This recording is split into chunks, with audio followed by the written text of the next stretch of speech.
Seruput kopi dulu, Lur. Situasi makin menarik ini karena kabar soal kedatangan delegasi dari Shinjiro Koizumi bukan sekadar kunjungan biasa, tapi berpotensi jadi titik awal perubahan besar dalam peta alutsista di Asia Tenggara, khususnya buat Indonesia. Jadi gini, Lur, selama ini Jepang dikenal cukup ketat dalam urusan ekspor senjata. Mereka punya aturan yang membatasi penjualan alutsista, bahkan untuk negara sahabat sekalipun. Tapi sekarang ada sinyal kuat kalau kebijakan itu mulai dilonggarkan. Artinya, Jepang siap masuk lebih dalam ke pasar pertahanan global.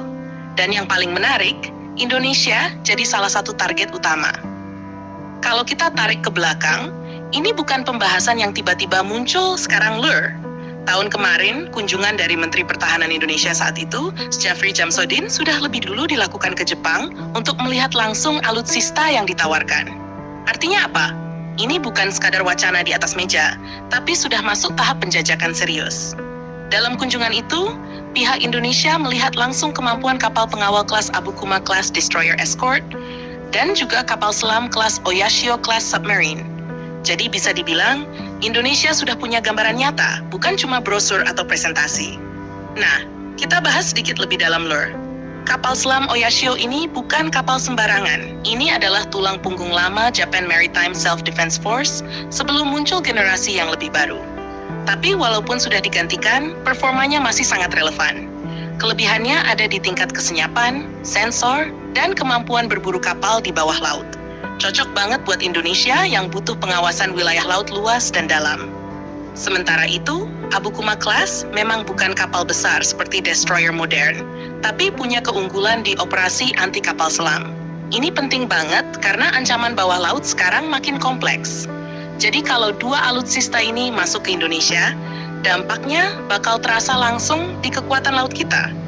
Sekarang bayangin skenarionya, Indonesia punya tambahan kapal selam senyap dari Jepang, ditambah kapal pengawal yang bisa jadi hunter untuk ancaman bawah laut. Ini kombinasi yang cukup solid, Lur. Dan disinilah kunjungan delegasi Jepang sekarang jadi masuk akal.